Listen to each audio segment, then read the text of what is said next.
नमस्कार साथियों, मैं पहाड़ी मामा अपने कपकोट घाटी के खूबसूरत गांव पुड़कुनी ग्राम सभा से आप लोगों के बीच। जैसा कि दोस्तों आप लोग सभी जानते हैं, हमारे पंचायती चुनाव का शेड्यूल जो बचा है वो सभी को मालूम है।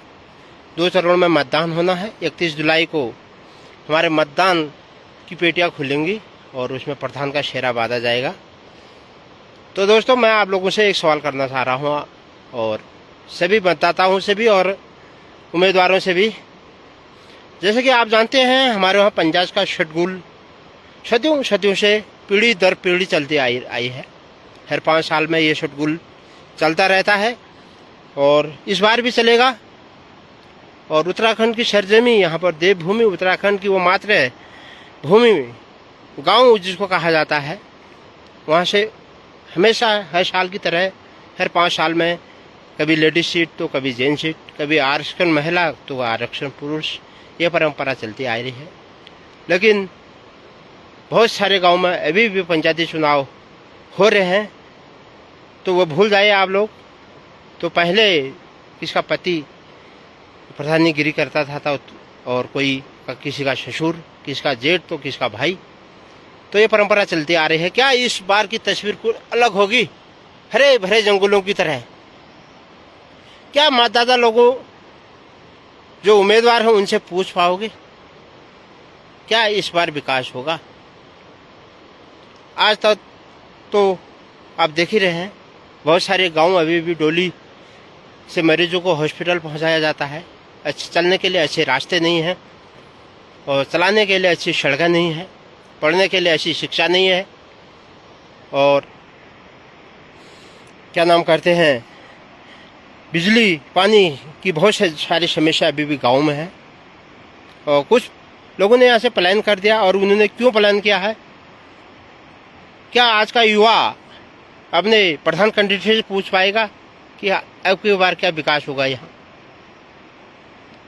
या फिर दारू मुर्गा बोतल में ही 5 साल के लिए जो प्रत्याशी आते हैं, आप लोगों ने देखा होगा, हाथ जोड़ के बुजुर्ग के सामने तस्वीरें खींच लेती हैं और सोशल मीडिया में अपलोड करके वाई कमा लेते हैं और 5 साल को बीते पता भी नहीं चलता है। क्या हमारे ग्रामीण युवा और ग्रामीण महिलाएं पुरुष इस लाभ का फायदा ले पाएंगे? अच्छी शिक्षा, अच्छी सड़क, पानी, चलने के लिए रास्ते हैं? तो क्या विचार है आप लोगों का, हमें कमेंट बॉक्स में ज़रूर बताएं। और अच्छी लगी पेज तो फॉलो जरूर कर दीजिएगा ऐसी छोटी मोटी अपडेट के लिए। क्या आज का मतदान के उपरांत आप महिलाओं से ये सवाल करोगे कि आने वाले भविष्य में आप क्या करेंगे हम जनता के लिए? तो फिलहाल इतना ही। बाय बाय, नमस्कार।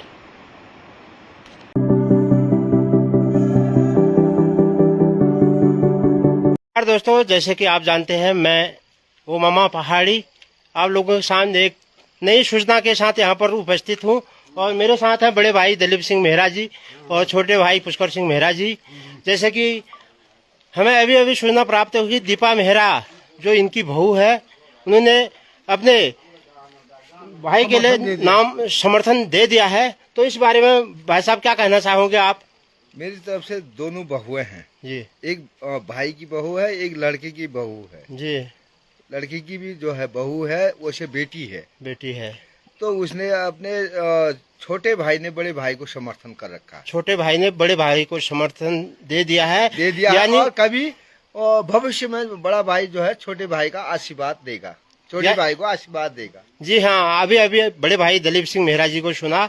और दीपा मेहरा जो इनकी बहू थी, उनने अपनी बड़ी बहन जो है भावना मेहरा जी को समर्थन दिया है। उनके ओनर पुष्कर सिंह मेहरा जी जो कि ऑक्यूपेड स्कूल रुद्रा पब्लिक स्कूल के ओनर भी हैं। क्या कहना चाहोगे भाई साहब? मैं ये कहूँगा, इन्होंने बड़ा दिल दिखाया और अपने छोटे भाई को समर्थन किया। इसके लिए बड़े भाई को हाँ मैंने तो किया, हाँ, छोटे भाई ने मुझे किया। हाँ, तो इन्होंने, इनका अपना बड़ा दिल है, इसके लिए इनको बहुत बहुत धन्यवाद। धन्यवाद। दोनों पक्षों की बात सुनी, समर्थन दे चुके हैं।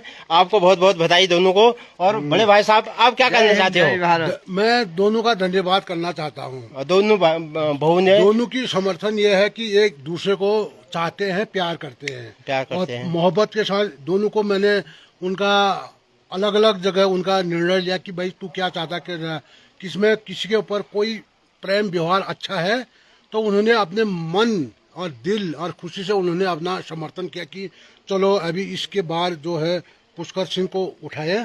तो इन्होंने जो है ठीक है पुष्कर सिंह को उठाया, तो सब लोग हैं अगली बार जो भी होगा भावना में भविष्य में जो भी होगा हम फिर अभी तो समर्थन पुष्कर जी का करते हैं, दोबारा जो है फिर दिलीप का जो भी होगा फिर उस समय हर समय नए कैंडिडेट का होगा, जो भी होगा। तो धन्यवाद। ये दो प्रधान पद के लिए हमारे गांव से उम्मीदवार थे और छोटे भाई बड़े भाई ने छोटे भाई को समर्थन दे दिया है। धन्यवाद। ऐसी लोकल न्यूज के लिए ओ मामा पहाड़ी को फॉलो करते रहना।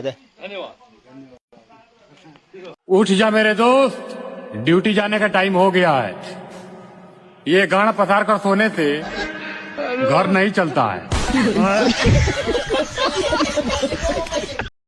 नमस्कार, मैं ओ मामा पहाड़ी आप लोगों के बीच एक नई वीडियो के साथ और लाइव। जैसे कि आप सब जानते हैं आजकल पंचायती चुनाव चल रहे हैं और कुछ दो लोग आए हैं हमारे सरकाना से यहाँ प्रचार प्रसार के लिए, जिनकी बहू है भगवती देवी, वो क्षेत्र पंचायत की उम्मीदवार हैं और पुरगनी गांव में अपने प्रचार प्रसार के लिए आए हैं। तो ये देख ही सकते हैं आप लोग। दिनेश भाई भी आए हैं, बड़े भाई साहब आए हैं, भांजा आए हैं, दिन्नू भाई आए हैं और गड़िया जी भी आए हैं और उम्मीदवार इनकी बहू है। और सबसे पहले मैं बात करूंगा गड़िया जी से। तो गड़िया जी पुरगनी से हमारे दो उम्मीदवार हैं और तीसरे उम्मीदवार आप चलकाना से यहाँ पर अपनी दस्तावेज दे चुके हैं। तो पुरगनी गांव में आने का क्या मकसद है? आप सबसे पहले क्या करना चाहोगे यहाँ के लिए? सबसे पहले तो मैं सभी ग्रामीण वासियों को धन्यवाद करना चाहूँगा। उन्होंने मुझे इस लायक समझा कि आज मैं मैदान में हूँ जी। अब बात है जैसे कैंडिडेट की, दो कैंडिडेट यहाँ से हैं जी जी। एक कैंडिडेट मैं चलगाना से हूँ। चलकाने से हो। पूर्व में भी जो यहाँ पे अभी प्रतिनिधि हैं वो इस क्षेत्र का प्रतिनिधित्व कर चुके हैं। मेरी समस्त ग्रामीण वासियों से विनती है, अगर उस कैंडिडेट ने हमारे गांव के लिए, हमारे क्षेत्र के लिए अगर कुछ किया है जी, तो मैं इतना कहूँगा कि उसको वोट पड़नी चाहिए, उसको सपोर्ट करना चाहिए, उसको वोट देनी चाहिए। जी सही बात। अगर मैं कह रहा हूँ कि अगर उसने 5 साल में कुछ नहीं किया है तो इस बार फिर अगर उसको वोट दोगे, जिताओगे, फिर 5 साल बेकार होगा। यह हमारे गांव के लिए, क्षेत्र के लिए बड़ी हानि होगी, बड़ी क्षति होगी। तो ये धीरज गड़िया जी थे, इनकी बात आपने सुनी। तो बाय द वे कैंडिडेट तो ये इनकी बहू है और मैं यही सवाल पूछना चाहता हूँ आप लोगों से। सबसे पहले अगर जीत जाओगे तो पुरगनी ग्राम सभा के लिए क्या करना चाहोगे आप? सर ये तो मेरा सौभाग्य होगा कि मैं अपने गांव के लिए, क्षेत्र के लिए कुछ कर पाऊंगा।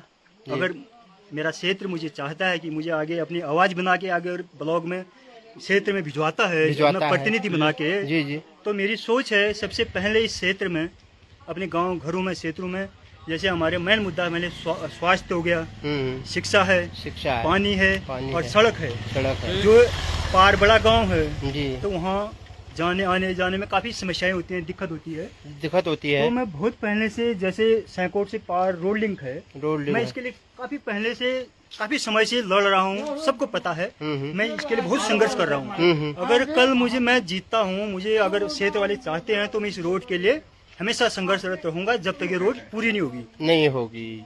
तो ये थे हमारे धीरज गड़िया जी। इनकी बात तो आपने सुनी ली होगी। नए उमंग, नए जोश के साथ ये मैदान में आना चाहते हैं, अपने क्षेत्र नहीं दूसरे गांव के बारे में भी कुछ सोचना चाहते हैं। आप लोगों का क्या विचार है, हमें कमेंट बॉक्स में जरूर आने वाले 24 तारीख और सोच समझ के एक ठप्पा जरूर लगाएं। Bye bye.